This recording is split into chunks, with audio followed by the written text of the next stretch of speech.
Good morning, good afternoon, good evening, whenever you're watching this. It's Matt Bisogno here, and the flat is back. Hurrah! We've got Doncaster's 2-day weekend meeting coming up, featuring the Brocklesby, and more interestingly, perhaps from a punting perspective, both the Spring Mile and the Lincoln handicaps. Both are 20+ runner straight mile handicaps, so there's plenty to go at there. And in this video I thought I'd look at a few little angles and snippets that GG's Gold can perhaps help you to direct towards a potential value wager. So enough of my mug, let's get on with the show. Okay, so before we consider any form for the actual runners, let's have a think about the race conditions and what sets this race apart from others. So obviously it's the first big handicap of the season, so lots of horses will be making their first run since last season. Some of them will have run on the all-weather in between. It's run over a straight mile and it's a big field, and it's not the Lincoln, as you can see here, is 22 runner mile handicap today, but there's also the Spring Mile, which is similarly a 22 runner mile handicap today. They're both class 2 races, 4-year-old plus. Spring Mile is a consolation for the Lincoln, but essentially we have 2 races for the price of 2. But what that means is over time we've got a bigger data set to work with. Now, people who kind of quote, let's say, draw or run style trends from the Lincoln and then quote different numbers from the Spring Mile, they're not doing it right, are they? These 2 races are run an hour apart, just about, on the same day, the same field size, the same track, the same stall positions. Nothing is deviating between these 2 races. They must be part of the same data set. So what we can do before we look at anything within the race cards, let's pop over to the query tool, and I've just set up a little dummy query here. So what I've got is I've got the dates going back to 2009. I've selected the months of March and April because sometimes this meeting happens at the very end of March and sometimes the very beginning of April. So it's the 31st of March, Friday, when I'm recording this. The race will actually be the 1st of April. So that's why I've got those 2 months there. Doncaster flat turf, 1 mile races, handicaps, and 20+ runners. Now that does exclude some of the Spring Miles and the Lincolns, where the field size was smaller than 20, but I'm happy to go with the bigger fields. And that gives us summary data. Sorry, that's sorted on age. Let me just remove that momentarily. That gives us 19 races in the sample. So these are 19 similar races, comprised of 404 runners, and that's the overall data. Now what we can do, so these are basically races at Doncaster over a mile that are similar kinds of races to today's. So rather than looking at the 10-year trends for the Lincoln, for instance, and trying to infer draw or anything like that from that, we're much better served looking at all of the similar races run over the same track and trip. So what can we discern from this? Well, one of the things I wanted to do was look at the going, because I am aware, as you will be aware, in fact let's just quickly pull this up, that the going at Doncaster tomorrow is currently projected to be soft, heavy in places. Grass covering is not uniform, which is a bit of a annual problem at Doncaster because they race through the winter on the hurdles track, which I think they use for the flat as well, and obviously the grass never gets a chance to regrow and it gets a battering through the winter from the National Hunt squad. Anyway, soft and heavy, so it's still raining here.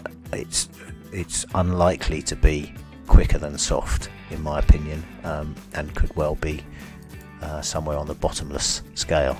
in any case, what we can do is we can look at we can break down these 19 races by going, and we can see that historically we've got a kind of an even split between the 9 races, 2 plus 7, that were run on good or faster ground, and the 10 races, 3 plus 7, that were run on good to soft or softer.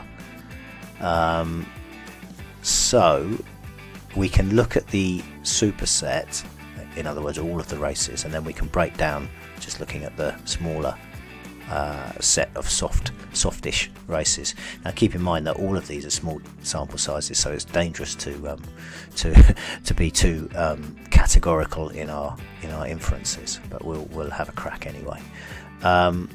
So what do we want to do? Well, let's have a look at draw, and I tend to use actual draw, so that removes any non-runners in the field. If I just click generate report there, that's broken down these data by draw position. It's kind of quite hard to read in the table, so if we look at the chart tab, this is on I might put it on bar, so this is the bar chart for each way percentage by draw position. And what we can kind of see is that certainly in the low numbers, we've got stalls 1 to 3 have tended to outperform, certainly 1 and 2 have tended to outperform the kind of place edge compared with the overall field size. So if we run across this 30% line here, you can see there are only 3 bars that get through that line, and 2 of them are 1 and 2. And we can also see that the middle area is perhaps harder to win from than towards either of the flanks, and my theory there is nothing to do with the ground in the middle being less appealing, but rather that you tend to get the race break up into 2 groups. So these horses in the middle, they're either going to go this way towards the low numbers and they've got to give up ground, or they're going to go this way towards the high numbers and they're going to give up ground. So this lower place percentage may just be a function of horses and jockeys being taken, having to travel further to get to either flank. That's just a theory, and it may or may not be hokum. What I wanted to do is I wanted to look at that with all the races, and then let's look at it with just the good to soft or softer. And if we regenerate that, you can now see it's kind of it's more it's clearer than it was before. It's this kind of same pattern, you know, that like stalls 11 to 13 have not had a placed horse on soft ground.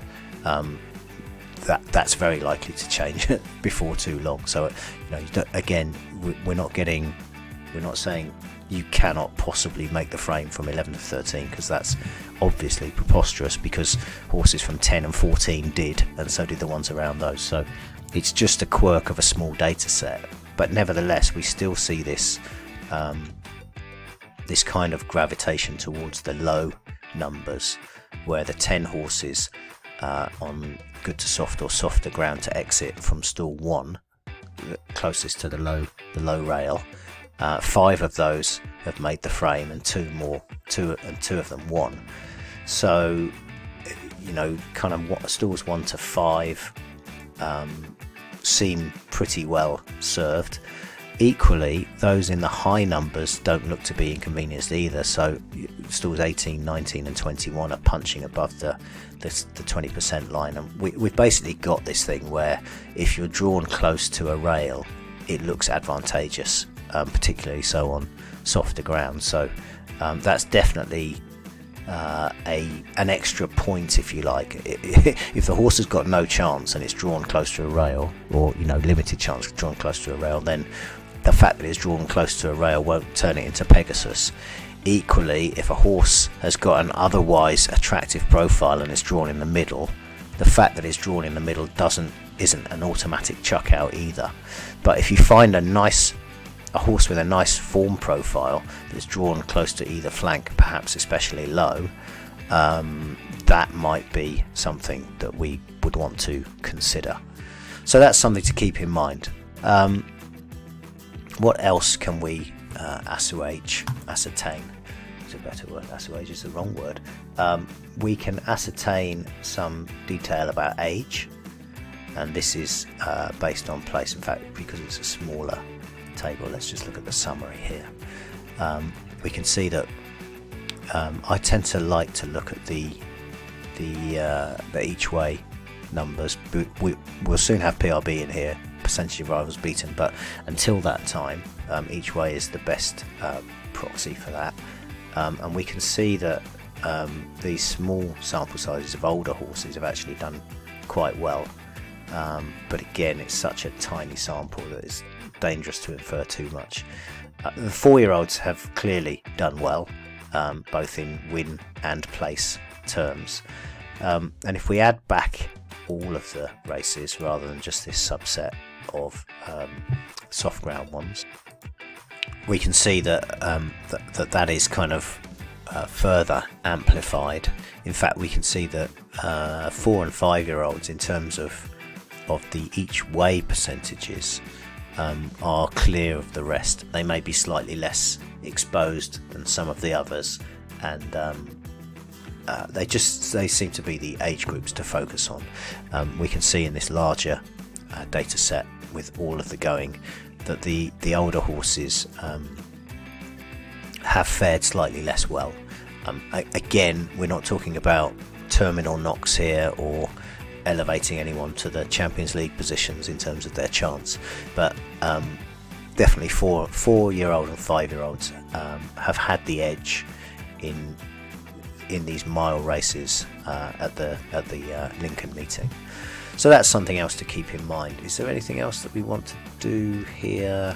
Probably not. We could look at trainer performance, but again, you know, we're kind of talking about small sample sizes, and whilst Richard Fahey's hit the board with 13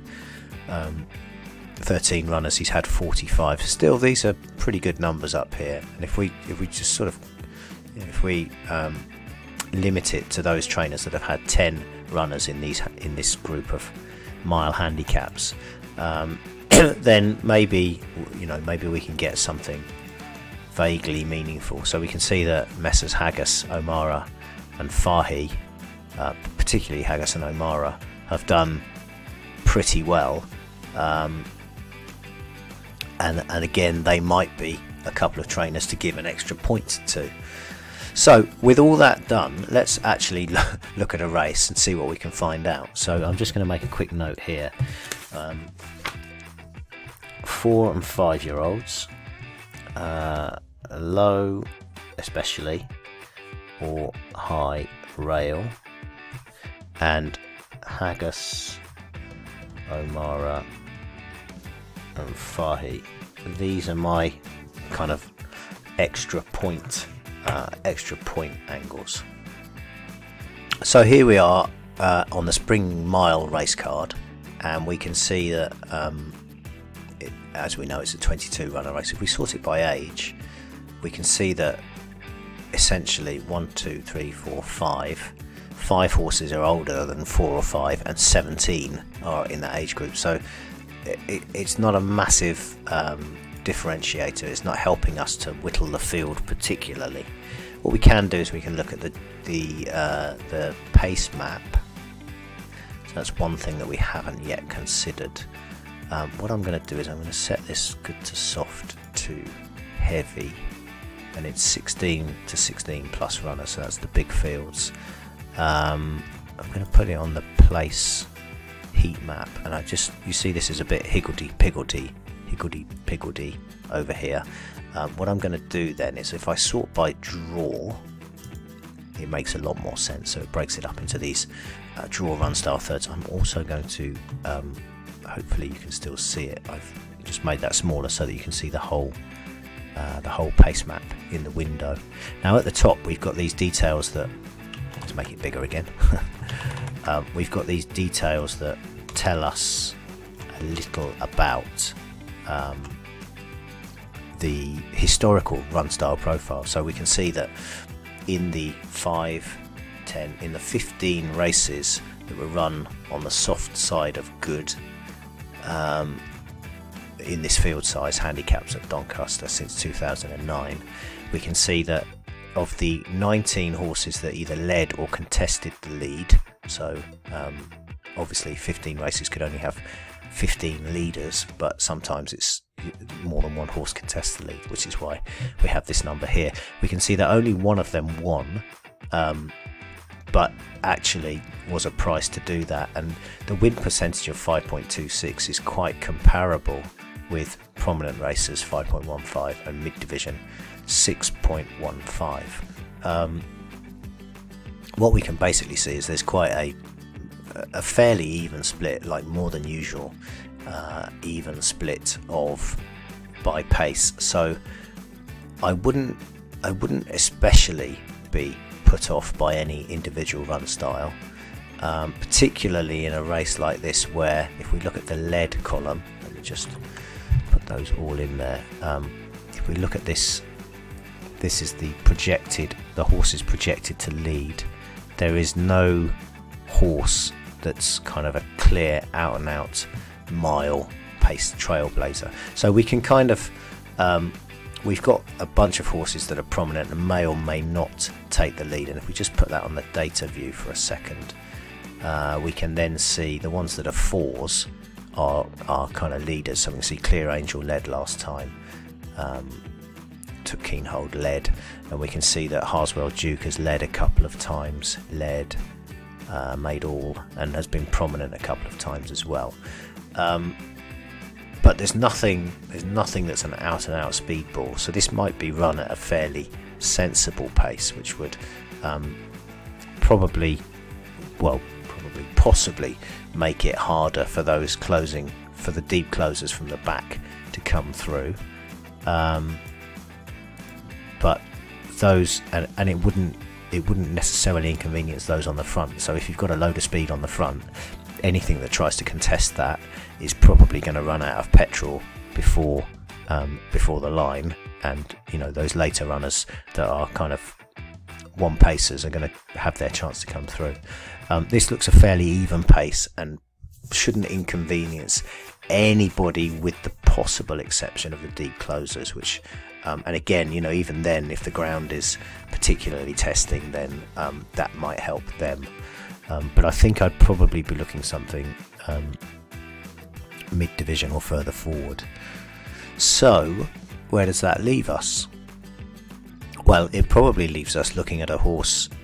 Remember that the flanks have been favoured a little bit, and that is kind of accentuated by, if we look at the sort of the shape of the pace, we can see that either flank has kind of the prominent and midfield runners, and then the weighted with horses are largely in the middle, which is sort of an unfavoured area anyway. So it's looking like a bit of a double negative for most of these, and perhaps a double positive for most of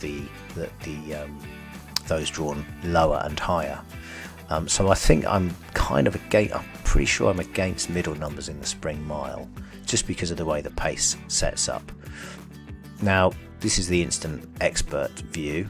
If you're not familiar with it, it's got some configuration options, so win or place, or time frame, going class, the course is the course, distance, field size, and handicap are all races, and then race code as well.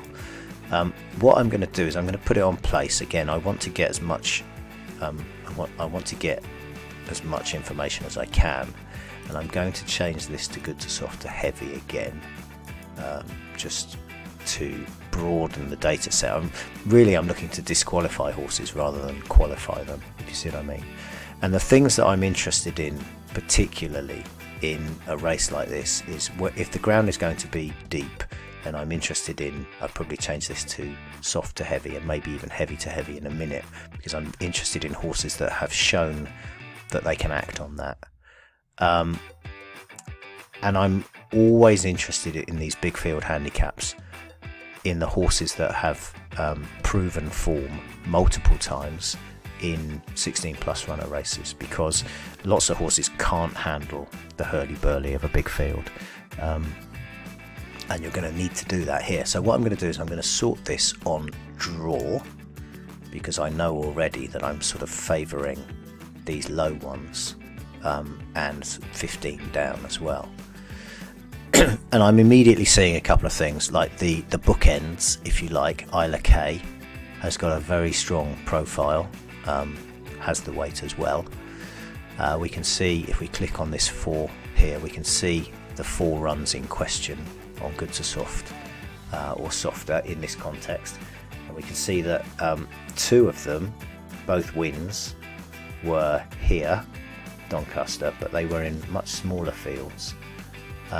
But in a field of 20, Isla K managed to run 3rd in a good race, a 0 to 100 handicap at York, and that was last autumn. So still in good form, rated the same rating today, 92. Not chucked in, but with conditions in Isla K's favour, that one has an obvious chance, which is, you know, reflected in the price to some degree. At the other end, stall 22 is another of the high numbers, so another of the horses that kind of just missed the cut for the Lincoln, really, and one of the the better horses in the race on what we know so far. Arthur's Realm, he has the old line of green profile here, a strong performance record on softer ground, including in big fields here, 2nd and 3rd.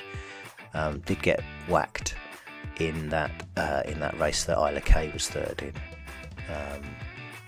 We can see here that there was a steward's comment, which was just about him being mounted on the chute, wearing a red hood, so he might be a keen goer, this one. In any case, he has run here twice, won the Spring Mile last year, okay, in a much smaller field of only 8. Interesting. And then was 3rd in September last year over the same course and distance, and that was a very good run. So he again is obviously a contender. They're not much of a price in a field this size, but they definitely deserve to be at the top end of the market on their form profiles and their draw and run style components. So those are 2 that I'd definitely be interested in. Is there anything at a bigger price that we could perhaps make a case for? Well, Titian has a nice line of green here, but it's drawn right in the middle. That's not really any good to me. I'd be more interested in something wider on the flanks. Clear Angel is 1,000,000 to 1, or at least 50s, and was 2nd of 18 on heavy ground. Now that was 7 furlongs last November. That's kind of an interesting run. That was off 72, is off 72 here, so that was a class 4 handicap. This is a big step up in class, and maybe Clear Angel is not good enough, but I do like that. It's got a midfield run style. I do like the fact that it's handled a big field well, and will handle, it doesn't matter how deep the ground is. Has run at a mile in a handicap twice before.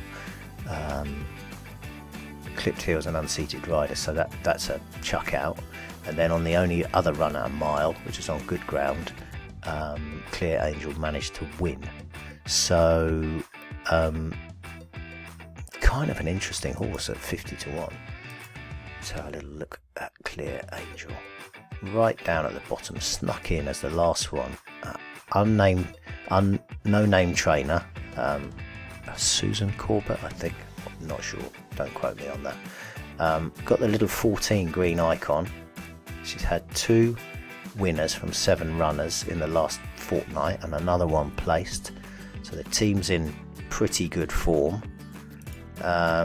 This one's had a pipe opener here, where not a terrible run, but obviously a pipe opener for the season. And yeah, I mean, we're going to get a few extra places on this race, so This is the Spring Mile on Odds Checker, and you can see you can get 6 places with 365, 7 with Sky Bet. They may even offer an extra place again tomorrow when the market's settled down. Clear Angel is taking a little bit of support. Who's that 50s with on our site? In any case, it's at least 40 to 1, and it might be a little bit of value. If you wanted to take 2 from the top, it would be Isla K, and you can see it's a line of blue here, and Arthur's Realm, another one well backed, and 1 Hail Mary. The Hail Mary might be Clear Angel. So that's the Spring Mile. We'll quickly, I'm conscious of time, and I've been waffling on for 25 minutes, which is too long already. So we'll quickly do the same in the Lincoln. But you get the idea. So we're looking for horses on the pace map that are not held up. Again, this looks a pretty even pace, and the pace prediction you can see here is even. There's nothing in the lead column particularly, and only a couple that would be serious hold-up horses. Atrium is a hold-up horse with a middle draw, and that's kind of, that's not. I mean, he's a really progressive horse, and maybe he's good enough to overcome both of those things. But they are. It's not a perfectly level playing field for that horse, who might well be one to follow through the season after tomorrow. And if he goes and wins, then that would further advertise his progress. I thought Empire State of Mind was quite an interesting horse, but again, he's sort of marooned in the middle. He's a forward goer, so he can probably, I guess he'll go high, but he does have to concede that ground to get to either flank, because he's right in the middle.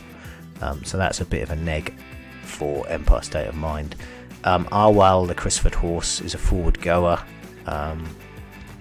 He'll have plenty of them snapping at his heels. Here I think I'd be looking probably in these low numbers here. There are quite a few of the higher ones are weighted with, and I feel like the pace, even though Arwal will go forward, I feel like the guts of the pace might be low. And again, like if we look at this Incorrigible, just looking at the average of the last 2 runs, he has led on both of his previous 2 starts, so he might take the low numbers along. So yeah, I think I'm looking low here, rightly or wrongly. And then again, I'm interested in deep ground form and big field form, and in this case, my Empire State of Mind has got such an incredible profile. I mean, that's just ridiculously consistent against these conditions. 4 runs in big fields, 4th, 1st, 2nd. That's incredible. John Quinn, I believe, has won this race in the recent past as well, his trainer. So he's definitely interesting, in spite of the fact that he has got this difficult draw to overcome. In the high numbers, Montasib has got a profile that advertises itself. In the lower numbers, which I think will probably be favoured, is another one at a massive price. Eileen Dub is probably not how you say it, so apologies for that. 1 a mile. York handicap, though, is a bit of a York specialist from memory. High enough in the weights now. Helm Rock was 5th of 20, that was over 7. Kept on nearest at the finish, and then over a mile. Let's just move that down so I can see the prominent weakened over a furlong out. I'm not sure about that one. Plenty of form on the soft side over a mile, but in much lower grade than this.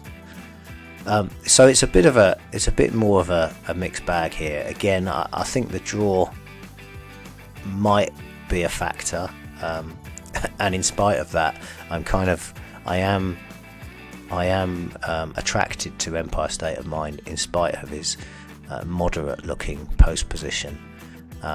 He's just such a hyper consistent horse, and I very much like and respect the trainer John Quinn. So I'd probably, even though he might get sunk in the middle, I'd probably take a small chance with as many places as I can get on Empire State of Mind in the Lincoln. But this is a race for you to play around with a bit more than I have done here, and let's see how we go. So that's a quick route into the two big big mile handicaps at Doncaster tomorrow. Before I close, my favourite lousy dad joke for the season. We should definitely have a look at the pace map for the Brocklesby. Ha ha ha. Obviously none of them have ever run before.